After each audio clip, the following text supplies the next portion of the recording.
Hello Year 10 and welcome to your English lesson. As usual, we're going to start off with our low stakes quiz, so I'm just going to read through these questions nice and quickly. Make sure you're jotting down a guess for each one so you have something written. So number 1, when Mercutio and Tibalt fight, what does Romeo do? So in the scene when Tibalt is looking for Romeo and he wants to fight him, Romeo refuses to fight and Mercutio kind of steps up and takes the fight. What does Romeo do while they're fighting? Number 2, who does Tibalt end up killing and how? So not just who does he end up killing, but how does he manage to kill that person? I don't just want he stabs him because, well, I'm telling you that that's not what I'm looking for. When I say how, I mean like, why is it so devastating, that death? Number 3, what does the word thaw mean? So if I said the ice is thawing, or the ice is beginning to thaw, what does that mean? Number 4, what does the word wintry mean? So if I say the weather we're experiencing is quite wintry, what do I mean? Number 5, which off the angry mab with blisters plagues? What's the best synonym for the word plagues? Is it A, diseases, B, bedevils, or C, afflicts? Number 6, sometime she driveth over a soldier's neck and then he dreams of cutting foreign throats. What is the best synonym for cutting? Is it A, flitting, B, hurtful, or C, slicing? Number 7, this is our technical meaning. No wind that blew was bitterer than he, no falling snow was more intent upon its purpose, no pelting rain less open to entreaty. Is that A, a metaphor, B, anaphora or anaphora, or C, simile? Number 8, the heaviest rain and snow and hail and sleet could boast of the advantage over him in only one respect. They often came down handsomely, and Scrooge never did. Again, is that a metaphor, B, alliteration, or C, syndetic list? Number 9, this is our word class. This is the hag when maids lie on their backs that presses them and learns them first to bear, making them women of good carriage. Is the word hag A, an adjective, B, a noun, or C, a verb? Number 10, peace, Mercutio, peace. The word peace, is that A, a noun, B, an adjective, or C, an adverb? Make sure you've got a guess for each one of those questions and pause the video if you need more time. Okay, answers. So when Mercutio and Tibalt fight, Romeo tries to stop them. He kind of tries to intervene in the fight, tries to end it. Number 2, the person that Tibalt kills is Mercutio, and it is a stabbing, but remember I said I didn't just want stabs. As Romeo is holding Mercutio back, Tibalt actually stabs Mercutio under his arm. That's quite important because it kind of will lead to Romeo feeling so angry and wanting so much revenge because he was holding Mercutio back. He feels a certain level of responsibility for his friend's death. The word thaw means to become liquid or soft as a result of warming up. So anything about warming up or melting you can have. Number 4, wintry is a characteristic of winter, especially in feeling or looking very cold and bleak. So anything about the weather being quite cold or dark or miserable, all that kind of stuff you can have. Plagues, the best synonym here is bedevils. Now, even though plague is a disease, when we say with blisters plagues, it's not saying with blisters diseases. It's basically saying kind of bothers. If you plague someone, it means to kind of bother them over and over again. So the best synonym there is bedevils. I'm also creating a little bit of alliteration with the blisters bedevils. The best synonym for cutting is slicing. The other two are not synonyms. Number 7, we've got some anaphora here. No. It seems like repetition, but it's that starting of a sentence, or starting of a phrase or a clause of the sentence that creates the anaphora. So no wind, no falling, no pelting. No. Number 8, this is a syndetic list. The heaviest rain and snow and hail and sleet. So list with connectives makes it syndetic. Mercutio, this is the hag. Hag is a noun. It's a kind of naming word. And peace is also a noun. He's not saying, peace as in it's peaceful, which would be an adjective. He's saying, peace, this kind of like experience of being at peace. Lovely. Okay.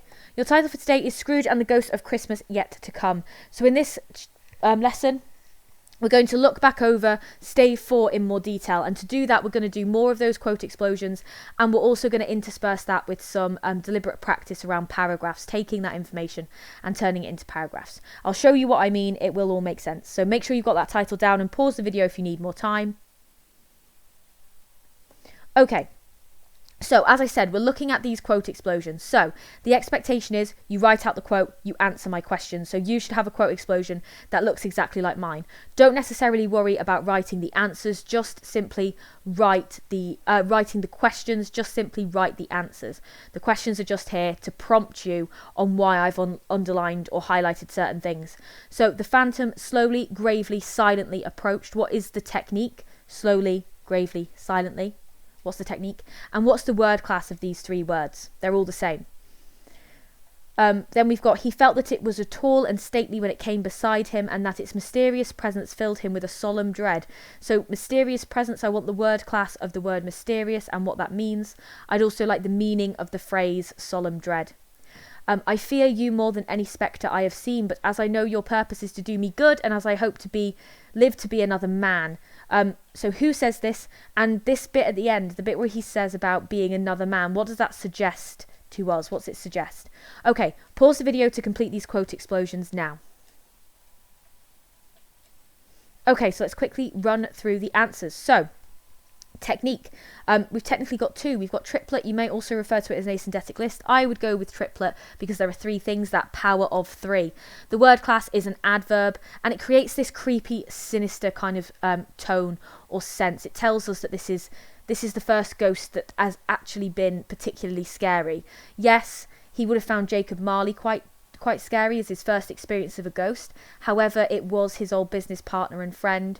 And he didn't really believe what he was seeing. The Ghost of Christmas Past, again, not particularly scary. Ghost of Christmas Present, 100% not scary. We've basically got a Hagrid-like character who's just this jolly, kind of friendly giant.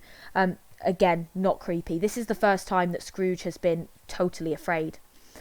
Mysterious is an adjective. It tells us that they know nothing about it. It tells us that Scrooge is maybe unnerved and uncomfortable. And solemn dread means he's seriously worried. He's filled with this serious feeling of worry that he can't shift. And then finally, it's Scrooge who says that he fears him more than any spectre he has seen. I know your purpose is to do me good, and I hope to live to be another man. That tells us that Scrooge wants to change. Now, in my last lesson, when I was reading Stave 4, I talked about how it's really important for you to have your own kind of opinion about when do you believe Scrooge changes. And some people say that it's with the Ghost of Christmas Present.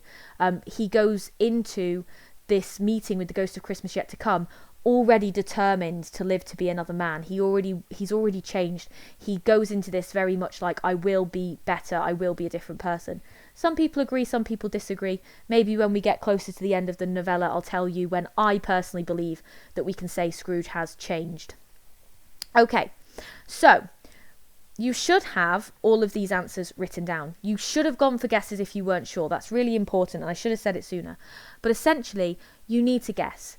These skills of annotation, these skills of answering these questions and seeing quotes and thinking in this way is what you need for the exam. So it's really important that you at least give it a go. You don't just sit there waiting for the answers to appear. Now, if you haven't already, or if you're missing bits, you want to add things, make sure you've got some good quote explosions completed and pause the video if you need more time. Okay. So we're going to take this and turn it into a paragraph. So this paragraph isn't really answering a question.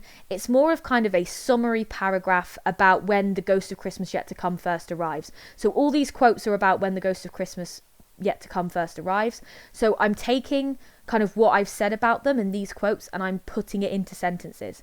So when the Ghost of Christmas Yet to Come arrives, it is described as moving slowly, gravely, silently. There's my triplet from the first quote. The triplet of adverbs, you can see I'm literally just saying the things that are in my annotations. Okay, and you can see I've colour-coded them to make that really clear to you.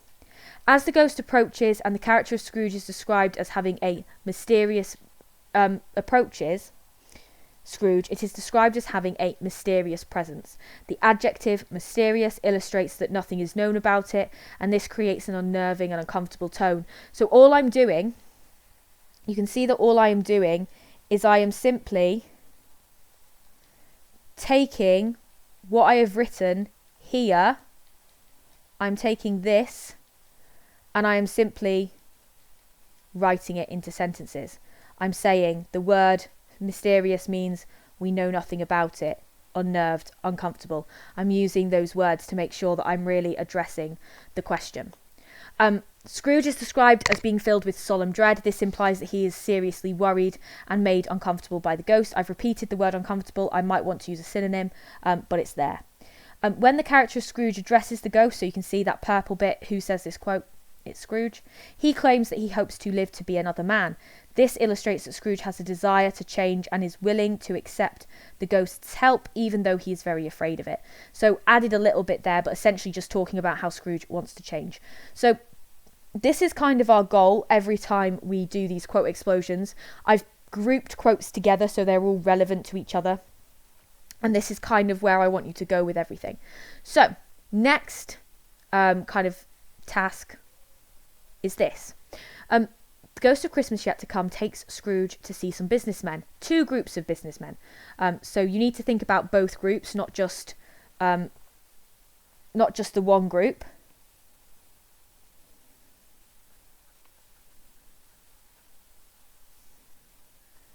So my question to you is, why include these 2 groups? Why include that first group? Remember, the first group was people talking about a funeral. And the second group was those 2 really important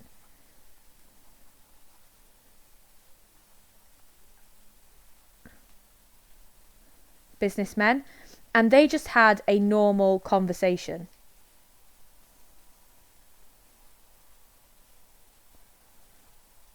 Why is that all important? Why is it important for Scrooge to see that situation? Okay, pause the video to answer that question now. So here are some of the ideas that I came up with and my class came up with, and classes I've had in the past have come up with. So first of all, we've got group 1. The businessmen knew Scrooge, and they would only go to the funeral for food. So it just shows that people don't care about him and they didn't like him. And there's that kind of thing of, if he was nicer to people, they might care more. The 2 important men who Scrooge always spoke to, who have a normal conversation, they just don't care. So even the people he was nicer to, that he tried to have good relationships with, but strictly business relationships with, they just don't care. It's showing Scrooge that, all of these people who he should respect and who are of a similar level of him in society really don't care about him. The people he's even pleasant to don't really care about him. Okay, so what I'd like you to do here is just to kind of finish my sentences. So, the Ghost of Christmas Yet to Come takes Scrooge to see the businessmen that he knew in life. There are 2 groups. The first group discusses. Tell me what they discuss. This informs the character of Scrooge and the reader. What does that tell us? The second group are 2 important businessmen who Scrooge always tried to be polite to create a good impression. These businessmen simply have what do they talk about? This informs the character of Scrooge and the reader. What does it tell us? So where I've put ...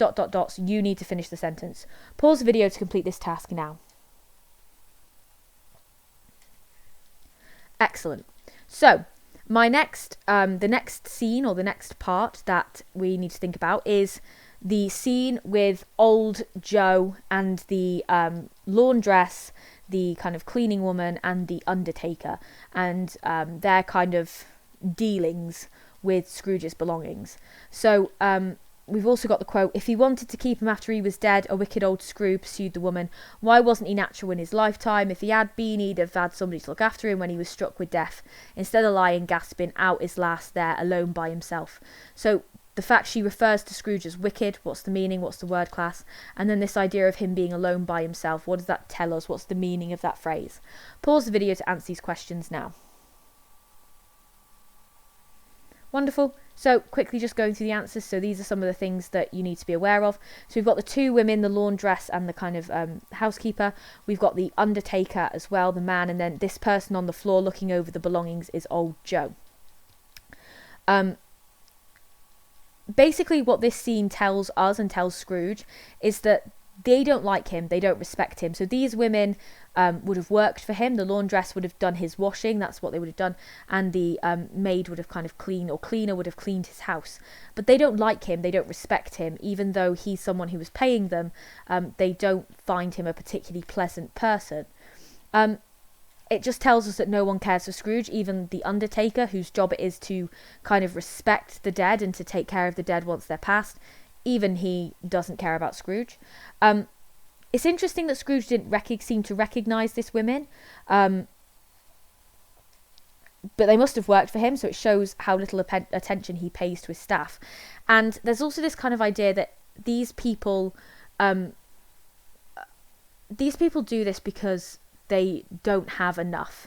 So if you think about that idea of ignorance and want, if we think about want in particular, people not having enough to survive, if Scrooge paid the people who he employed a more satisfactory wage and a better wage, maybe they wouldn't need to turn to crime, potentially.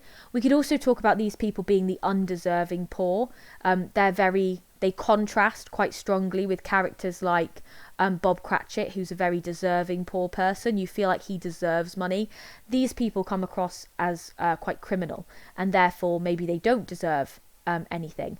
But the counter argument to that is that they are in this situation because of the society in which they find themselves. They are kind of they have to turn to crime to make ends meet, and if Scrooge paid them more, maybe they would respect him.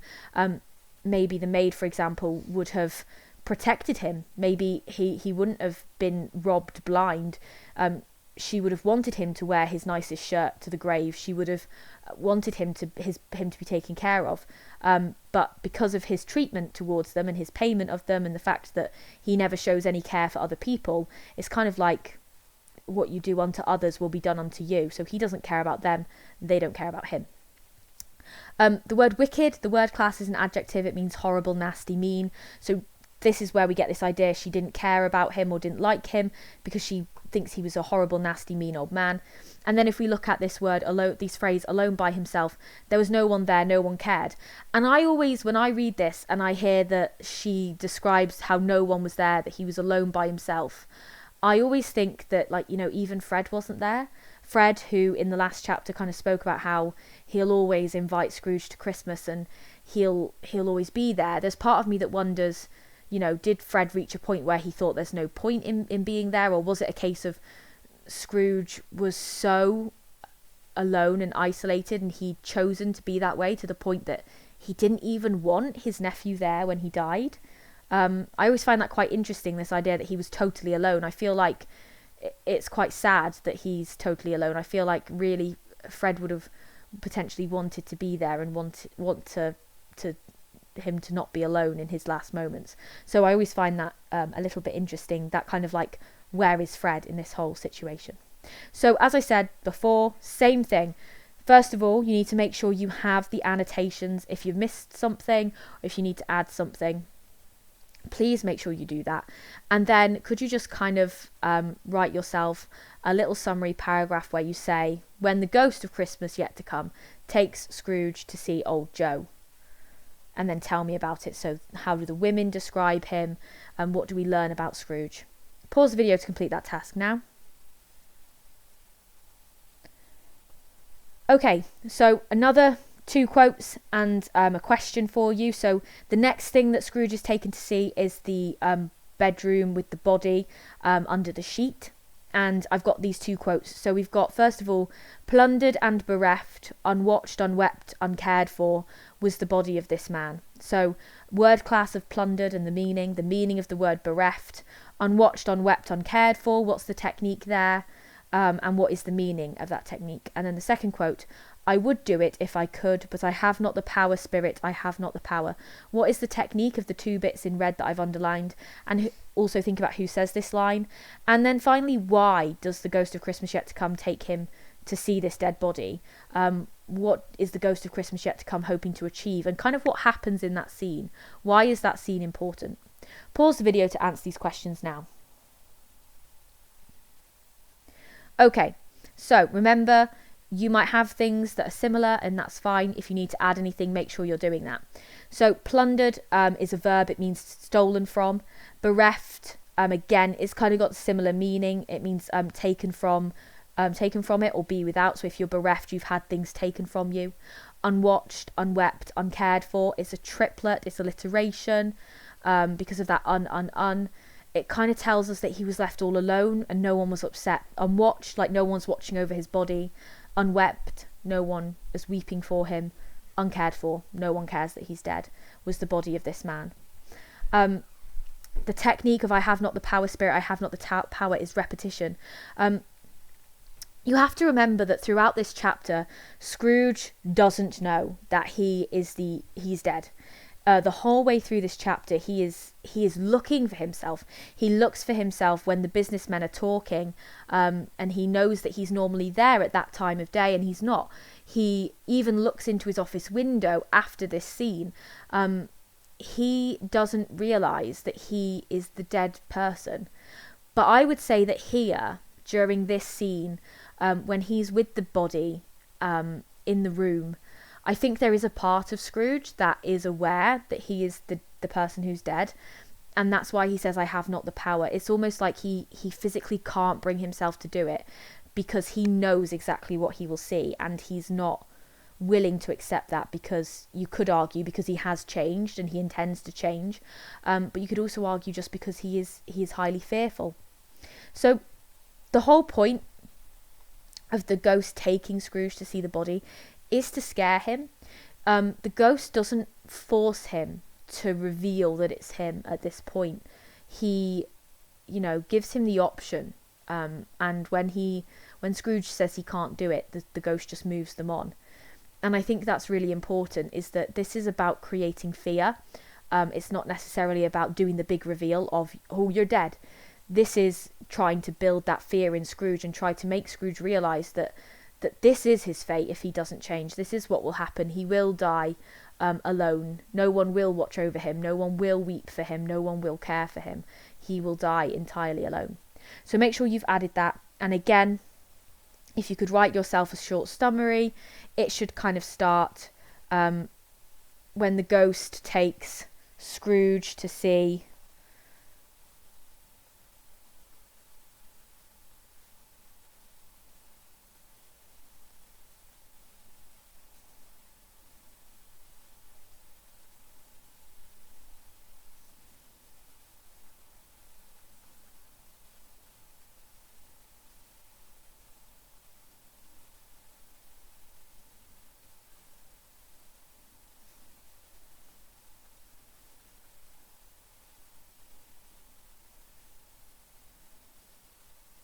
Okay, so he does this to scare him. The body is described as plundered and bereft, unwatched, unwept, uncared for. Basically just try to talk about these quotes and talk about this scene as a whole, this kind of chunk of the text. Pause the video to complete that task now.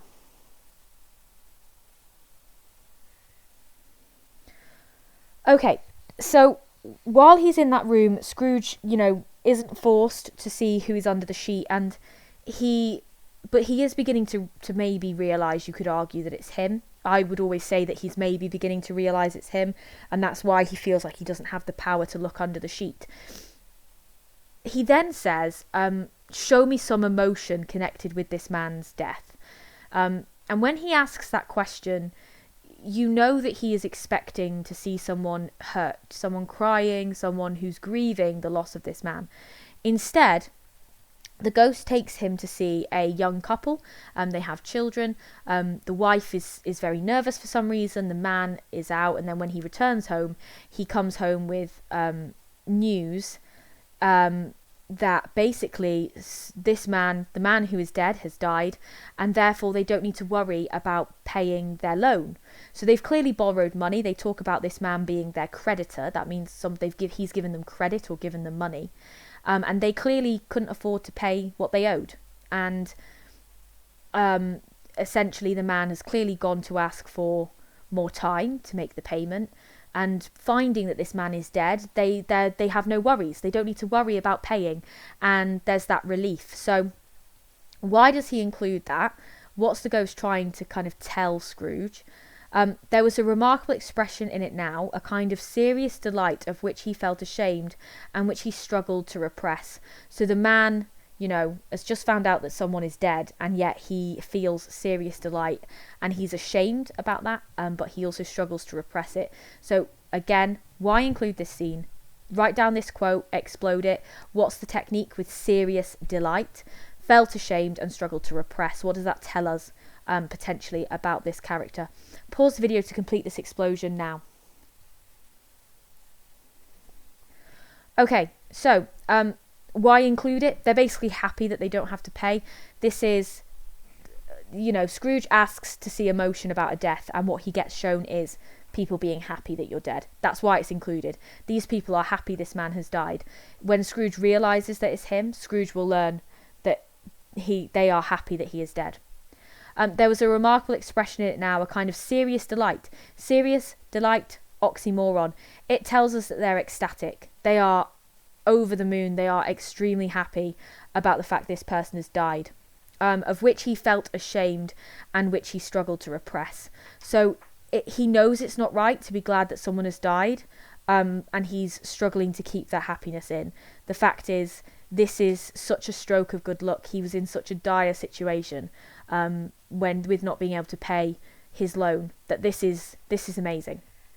So same thing, make sure you've got the details that I've got here, add what you don't have, and then you're writing just a little short summary about the ghost taking him to see the couple. So the ghost of Christmas yet to come takes Scrooge to see the couple that owed him money because.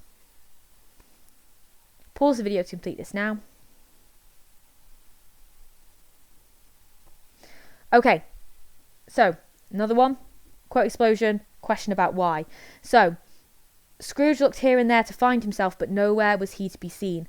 Why is it that the ghost kind of wants Scrooge to see that he's not around? Why is it that the ghost kind of... What's the ghost trying to achieve by doing that? And then the fact he's nowhere to be seen, what does that tell us? Pause the video to do this explosion now. And it's nice and simple. It's building that tension. Technically, we've already read the whole of the stave.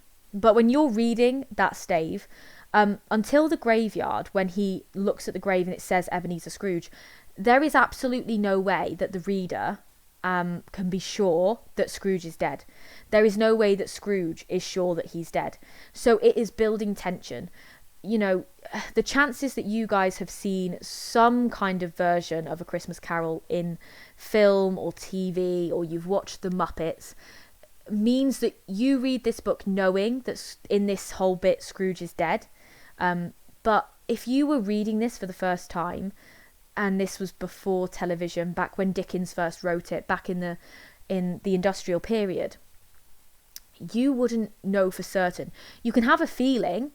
You can think, oh, I got a vibe that Scrooge is dead. You could guess the ending, the big reveal. But that doesn't mean you know. And the purpose of this whole scene where Scrooge is looking for himself here and there is to build tension. It's all about building tension for the reader. And the fact he's nowhere to be seen is what begins to tell us that Scrooge is dead. It's Dickens kind of dropping these little hints that Scrooge is no longer alive. Because Scrooge tries to kind of... explain away his absence. He kind of says, oh, he'd been thinking about a change in lifestyle. And you think about it, if the visit of these ghosts has changed Scrooge, then he wouldn't be where you expect him to be. So that might explain why he's not around. But we know, and the Dickens is putting in little messages to say he is dead. So no need to write a paragraph for this one. We're just going to move straight on. So he's then taken to see the Cratchits. So let me see some tenderness. What's the word class of that? What's the meaning? Connected with the death. And I've underlined the word A, and I've said, why is that significant? And then I've got quiet, very quiet. What's the technique? Why? Why has it been used? The noisy little Cratchits were as still as statues in one corner. Again, what's the technique? And then is that different or similar to what we already know about the Cratchit family? We've seen the Cratchits on Christmas Day, so we know a little bit about them. I just want you to kind of tell me if this new behaviour of the Cratchits is different or similar to what we have seen before. Pause the video to answer these questions now.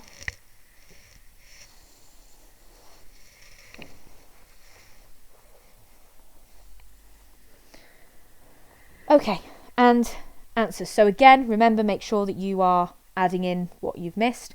So tenderness is a noun. It means soft and caring. Now, the reason the word a is significant is because no one felt tenderness about Scrooge's death.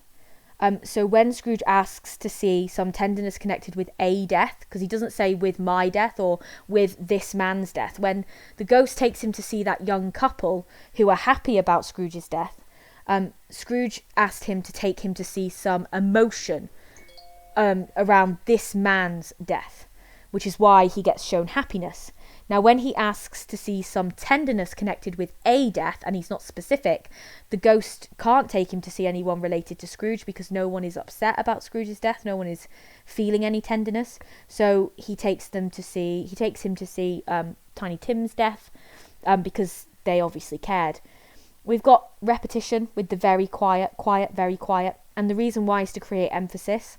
This is very different. And we've got still as statues in one corner, simile, and it's different. It's very different from the Cratchits that we know from the earlier chapter. It's the antithesis, in fact. It's totally different. It's the antithesis. Okay? So the reason why the ghost takes Scrooge to see this death is purely because the reason that Scrooge takes him to see this death is that ghost takes him to see this death is purely because Scrooge asked to see this. He asked to see some tenderness connected with the death, and he couldn't be taken to see his own.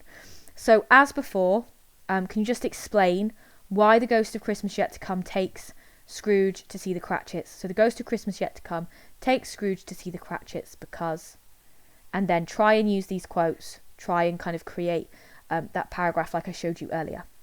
Pause the video to complete this task now. Okay, so next question or next thing we're going to think about is I've just got these two different descriptions of graves, and this is kind of very important. We've got this quote here. It would have been good for you to see how green a place it is, and then we've got this second quote about a different grave which says, overrun by grass and weeds, the growth of vegetation's death, not life. So my question is, this quote here, whose grave is this about? And this quote here, whose grave is this about? And then I've got some kind of explosive questions. So green, what are the connotations of green? And then overrun, what's the word class, what's the meaning? Vegetation's death, technique and meaning. Pause the video to complete this now. Okay, so here's our answer. So the grave is Tiny Tim's. Connotations of green is that it's pleasant, healthy, picturesque. If we think about whose grave, it's Scrooge's grave, and the overrun is a verb. It tells us that it's overgrown, it's messy, it's uncared for. Vegetation's death is a metaphor. You might say it's personification with this idea of the vegetation dying, but the meaning is that everything there is dead. Nothing is pleasant, nothing is growing. It's kind of the opposite. So what we have in here is this, we have this really strong contrast between the two graves. Okay, we've got kind of Tiny Tim's kind of nice grave compared with Scrooge's kind of horrible grave. And it's almost like you get what you deserve. Okay, so like Tiny Tim was kind of a lovely child, he was very sweet. Scrooge, nasty. And it's like, you know, where you end up is a reflection of who you are as a person, and that's kind of important. So make sure you've got kind of all of this jotted down, and then if you could just write a little comparison. So you might want to start it something like,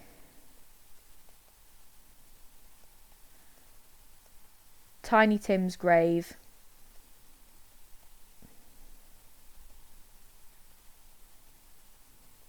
is described as, bring in your quote, tell me about what we said, and then in comparison